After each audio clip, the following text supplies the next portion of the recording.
Okay, Assalamualaikum. Saya Megat, perunding takaful anda. Okay, hari ni kita nak buat trend yang bercakap ikut emosi tu, tapi saya nak guna dialog. Dah ada takaful? Itu dia. Kita mula dengan yang orang kata selalulah normal. Dah ada takaful? Kita normal. Itu normal, itu normal.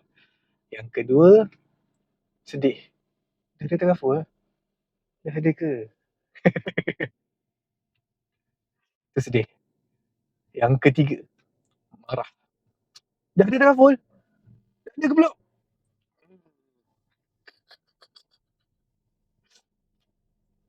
Marah. Okay, ni kalau macam manja-manja gedik sikit lah. Manja-manja gedik sikit. Dah ada takaful?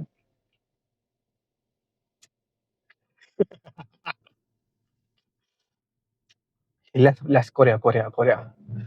Annyeong, takaful yo. Itu untuk hari ni. Dah ada takaful belum?